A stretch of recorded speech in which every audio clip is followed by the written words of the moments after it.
Name is Alon Levine. I am the VP of Product Management with Seraphic. Seraphic is an enterprise browser security leader.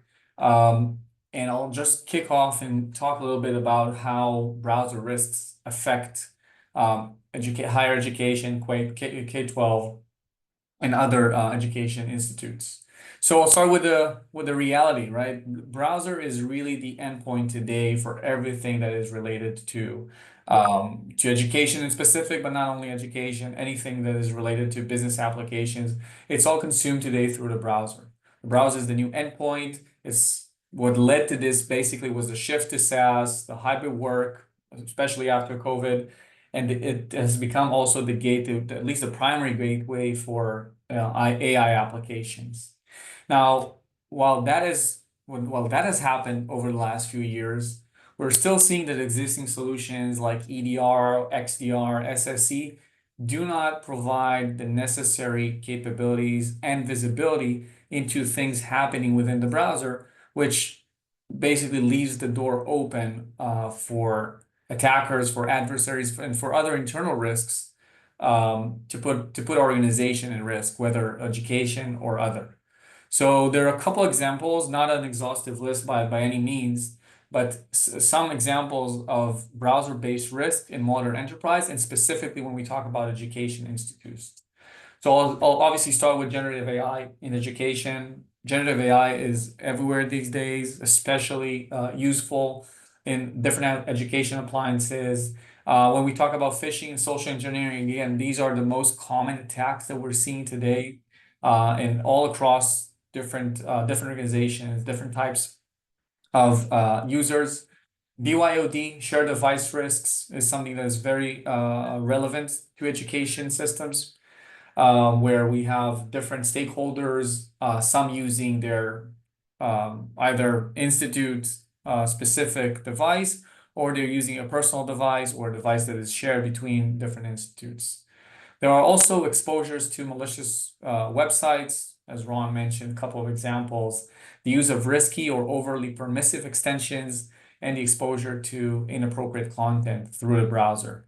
Now, obviously, with the time that we have for today, I'm not going to cover all the risks, but I do want to touch upon a few risks and which are more applicable for education, and to show you how Seraphic can address these risks and problems. I'll start by quickly presenting the concept of Seraphic. Seraphic is a browser agent. It's not an operating system agent, it doesn't sit on the operating system. It sits within the browser itself. JavaScript code in the end of the day, which allows us to run on any browser, on Chrome, Edge, Safari, Firefox, and others as well. And that also allows us to be agnostic to any device, corporate, personal device, leading us to be able to provide attack prevention, preventing all attacks, including the unknown zero-day type attacks, governance and DLP, protecting the data that users are using or exposed to within the browser, and also providing secure remote access, which could be also applicable in these cases. But we need to have access to an internal application or an application sitting either in the private cloud or in a remote on-prem data center. We can also provide the connectivity to that application without needing a VPN, and providing that access with zero trust in mind. Let's talk about some of the risks that I mentioned earlier. Let's start with generative AI risks in education. So there are a couple obviously related to privacy, integrity, security challenges. I'll start by saying that generative AI is here to stay, and it's growing rapidly. I probably known data for all of you, but more than that, we're seeing high growth in risks associated with the use of Gen AI applications. Right, we're seeing that over 60% of the employees use generative AI applications on a day-to-day basis, often without their colleagues or managers know about this. We're seeing a lot of organizations, again, over 60%, which lack guideline on how to use AI in their environment. The majority of surveyed employees use tools for generating text. Some use it for generating images or code. But the substantial risk associated with using generative AI is either privacy, when we may use a document that contains private data. And if that private data obviously is exposed to generative AI applications, that policy, we get a policy infringement event that can lead to data loss of sensitive data, like potentially research or other sensitive data that we do not want to share.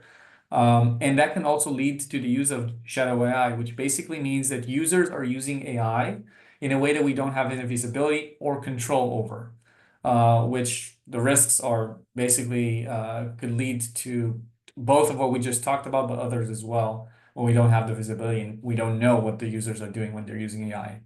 What Seraphic helps to do with that regard is first and foremost discover where users are using generative AI applications. So having visibility into every application, not only Gen AI, by the way, but obviously as part of this AI applications.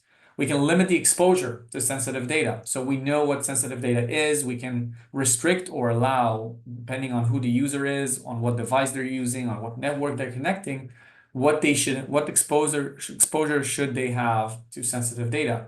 We can control user actions when they're in the application, whether that will be printing the document they're seeing, whether that would be copying or pasting the data.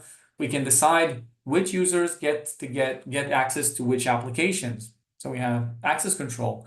And most importantly, we have full audit trail. So we know which users are doing what, and if there is some type of leak or an incident, we can track that down in a very effective way. Another type of risk that we have with the browser, again, especially when we talk about education, but this is obviously across the board when using the browser, is web-based attacks and other browser threats.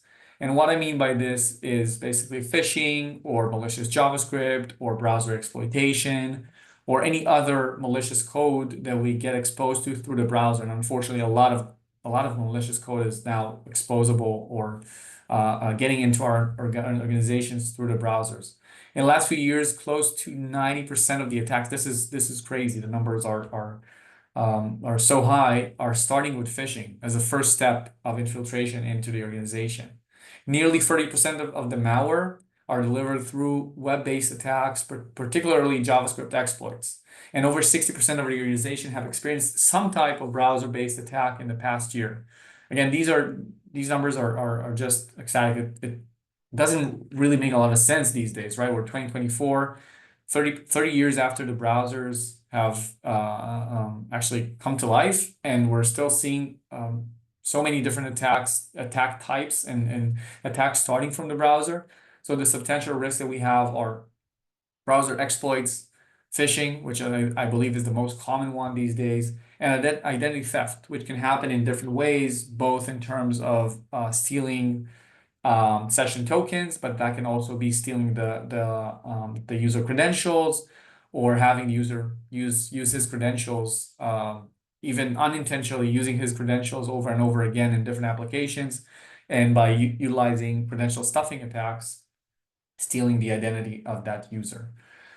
So we protect against all these attacks. Seraphic's focus is on protecting the user wherever they're going. The fact that Seraphic can, excuse me, reside on all browsers allows us to protect against known and unknown attacks, including unknown zero-day exploits, block known and unknown phishing attacks, utilizing novel methods. We can stop web-based attacks, including malicious JavaScript, and protect the user identity in different ways, both in terms of protecting the session as well as the user credentials. The last risk I'd like to highlight, and again, this comes very frequently when we talk about education, is BYOD and shared devices, right? And when we talk about BYOD and shared devices, security and privacy challenges are higher and different. We see that close to 70% of the organization reported data breach due to a use of personal device for work. We're seeing over 70% of organizations that lack visibility or security tools on personal devices. And three quarters of the organization admit that their employees are using those devices, but without the necessary controls to put security in place. Essentially, what that leads to is potentially compromised devices and exposure of data, lack in visibility and control, and compliance risk, which basically means that if we lose the data to that personal device, which will be compromised, we basically break compliance.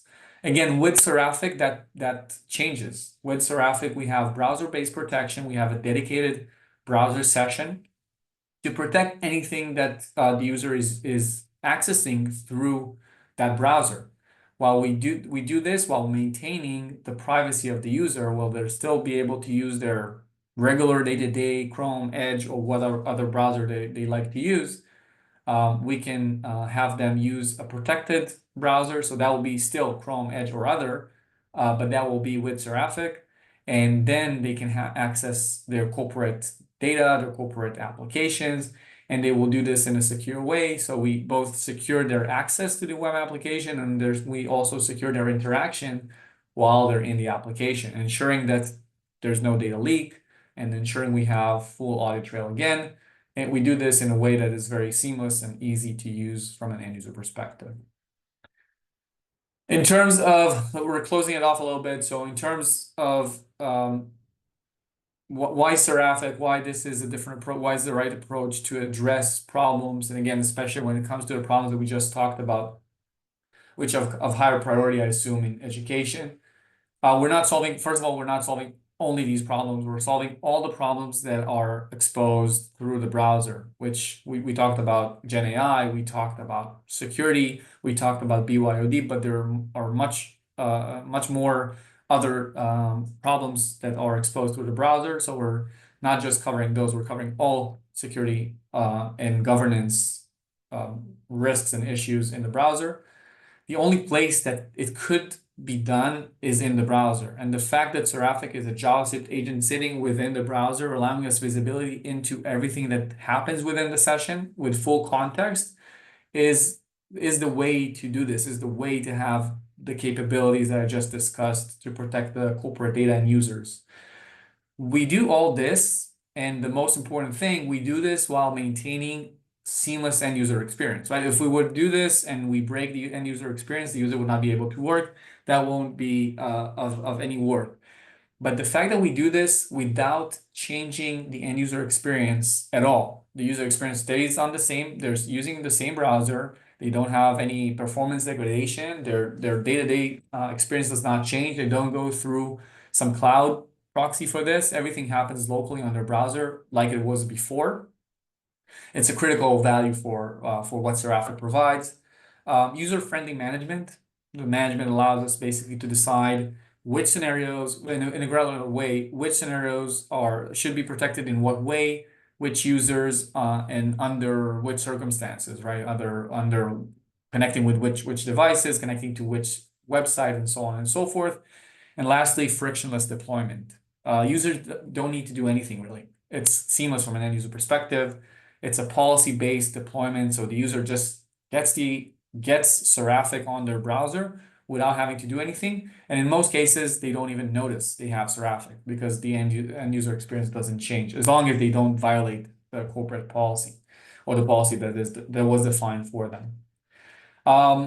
So to summarize, Seraphic redefines cybersecurity in an unmatched protection that protects attacks that no other solution can. We've seen this across many different customers. By the way, education too. We've seen that we were able to stop attacks, and what I'm saying when I'm saying attack, I mean phishing attacks and JavaScript, malicious JavaScript mostly. Also in the education organizations, even those that have called state-of-the-art protection products. So being able to stop, even in cases where you have other really good solutions which were not able to stop these attacks, is something that we are able to prove and provide value to these customers. Hey, If you're on one of the Yes. questions, before you finish up, I know Neil with Global Payments had a question. Neil, can you ask your question? Yeah, I just wanted to understand, right, so all the connections today, right, are SSL encrypted, right, Yeah, with the session. So correct. how are you able to see that information, right? Unless you have the Yeah, session key, you wouldn't. excellent question. the fact that we sit within the JavaScript layer, we sit on top of the JavaScript engine, so to speak. The fact that we sit there allows us to be in one of two scenarios. Either we are in the session before it's sent out, meaning before it's encrypted, or we get this after it's stripped, the SSL has been stripped, right? So we don't have to send out the data to analysis in the cloud and strip SSL and so on and so forth. Everything happens locally, which basically doesn't require us to decrypt data. Yeah. Thanks. Okay. Any other questions, Ron, that you want me to address before I close off? No, why don't you close up? And Anil, I also just quickly introduce you via email to Alon so you could have more follow-up discussions about, the whole nature of encryption and SSL, et cetera. Absolutely. So I was just about to close off with really the last point here. We'd love to hear more from you. Obviously, the questions like the question I just answered from Anil, these are very important questions. I think this highlights the differentiation in the approach that we are taking. So if you'd like to see more and learn more about why this is the right approach, why we believe this can actually change the way users are using the browser without really changing their end user experience, we encourage you to reach out to us and book a demo. We'd love to show you more details.